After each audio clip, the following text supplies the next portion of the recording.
Hi everyone. Alright, so I'm not a hairstylist, nor do I wish to be one because I absolutely do not enjoy doing other people's hair. Don't mind making wigs for others though when I'm in the mood and have the time for it. What I enjoy doing the most is sharing my trial and error moments with you guys because, you know, I didn't go to school for this stuff. That's what life is all about. Sharing, learning new things, and being awesome. The lace wig I'm going to be using for this look is from Wild African, and all details will be down below. Before I do anything else with most of my lace wigs, I like to customize them. And the first step to customizing is bleaching the knots, which is quite optional, but I believe it makes the lace look so much better. And I'm also going to list the different products that I'm using in this video in the info section down below.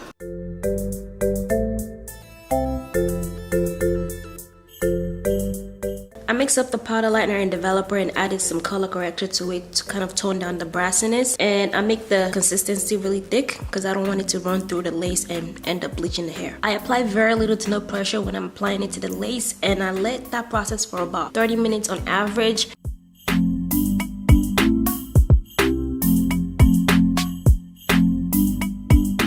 Whenever you lift hair from a darker color to a lighter stage, you tend to have this brassy, orangey look. The color corrector kind of helps a little bit, but it doesn't always remove the brassiness. So this is where we use the purple shampoo. You can also use a regular toner, but this is a bit of a faster route.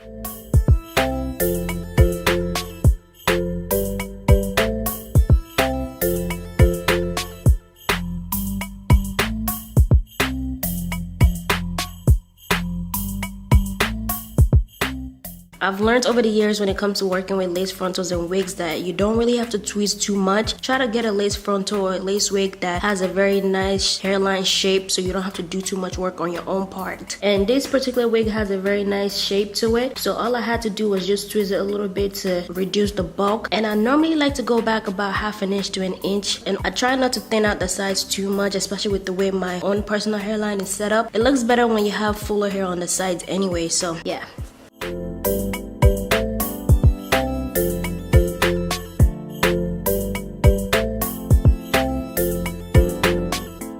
I normally wait to the very end when I'm done styling before I cut the lace, but I decided to cut it now to help me see things a little bit better if I'm gonna need more work or, you know, whatever the case might be. I go ahead and roughly comb roll my hair to kind of keep it out the way and as flat as possible. You can also wear a wig cap, but I prefer to comb roll my hair.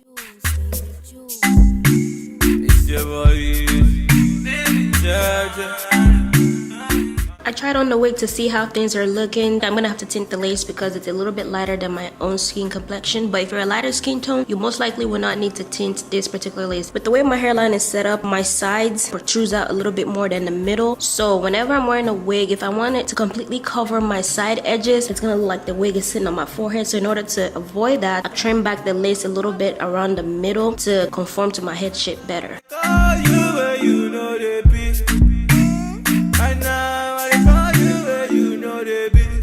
Most lace frontals are about 13 inches wide, while most human heads are about 11 to 12 inches wide. So you might have to go back as well to trim out the sides of the lace a little bit to fit your ears better.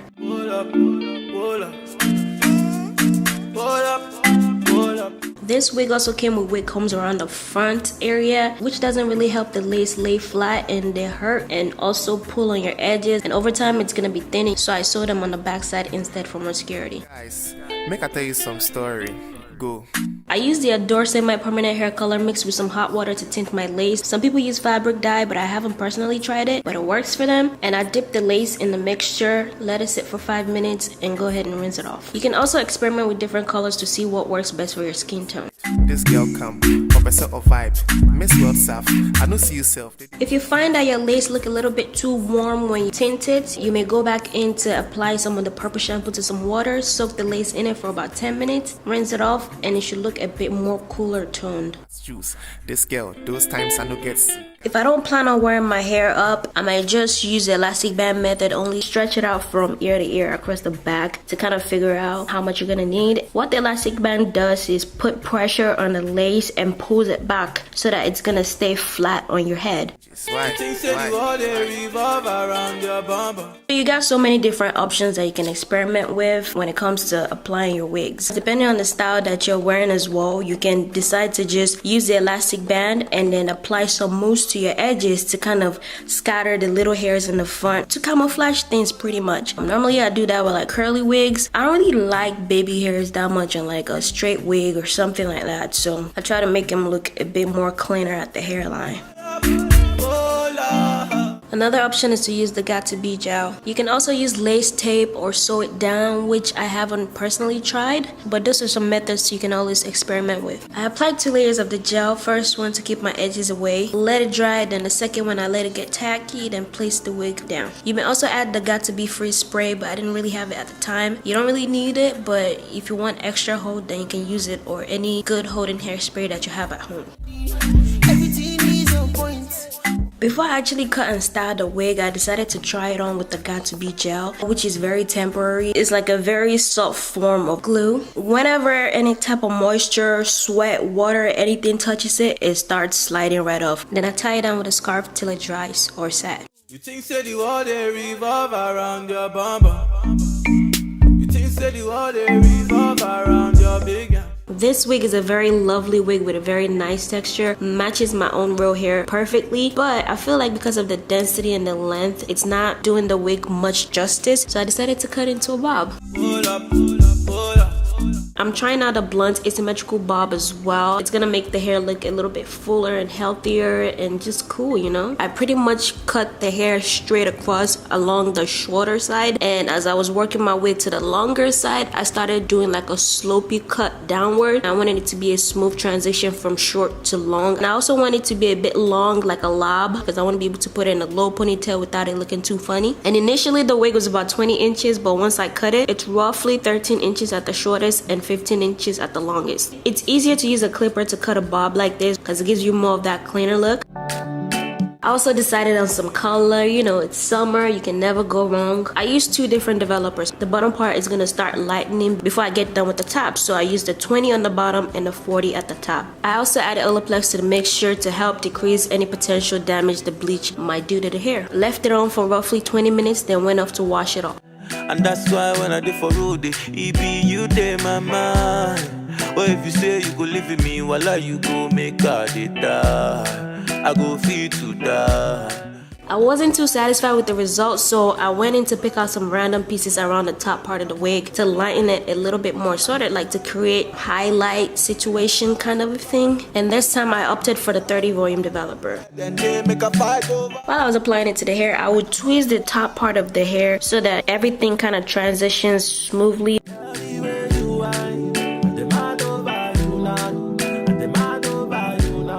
I wanted the color to be a little bit closer to the top where the hair is on my face, so I brought the color a little bit higher across the front on the longer side. I let that process for about 15 minutes, wash it off, and I deposited a final color on top so it doesn't look so brassy and harsh. This is just a typical drugstore box color. I didn't have any extra toners and it worked. I let that process for 30 minutes, washed and conditioned the wig, dried it, flat ironed it, and here we are, the final product.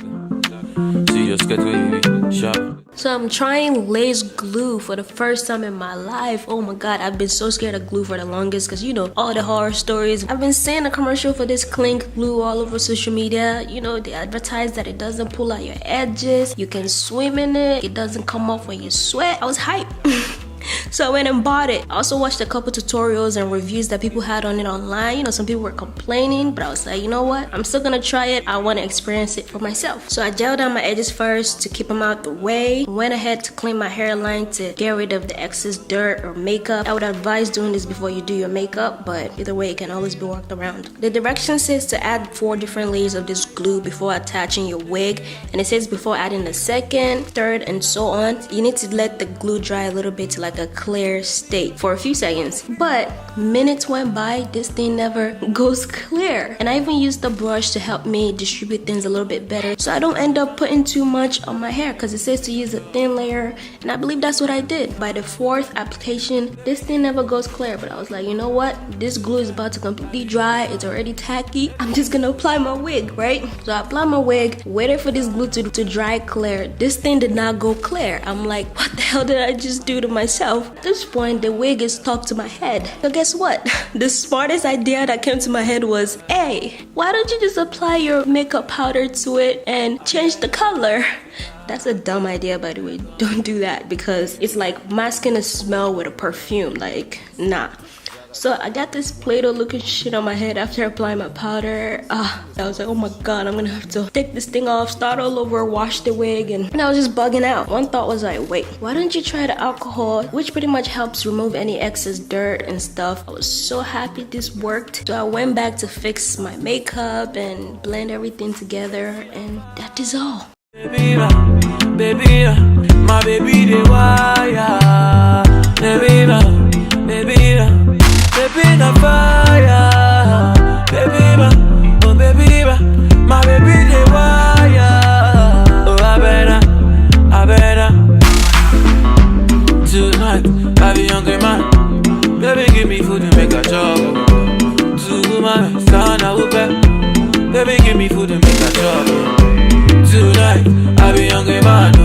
Baby, give me food and make a job. To my son, I will bet. You know, I couldn't leave you guys hanging without telling you about the takedown. I tried the glue because I wanted to keep the wig on for several days. I wanted to be able to flip the hair back and forth without it falling off, sliding and all that. But after a few days, the wig started to slide back a little bit, and guess what? Your edges is sliding back with it too.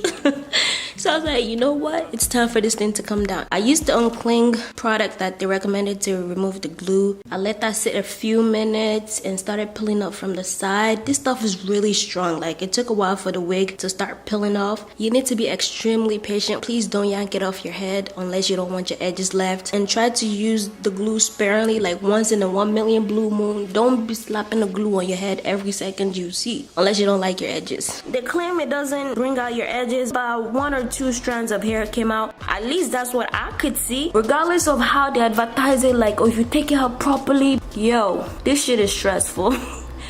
But luckily it all came out. I went to wash it off from my edges. It came off effortlessly. Didn't have too much to really take off from my own hair, because it didn't really get on my hair. It was mainly on my forehead where I applied it, like my skin. And also came off the wig effortlessly when I washed the wig as well. Thank you all so much for watching. Hopefully you found this video helpful. And don't forget to check the info section below for extra details and info on the products that I use.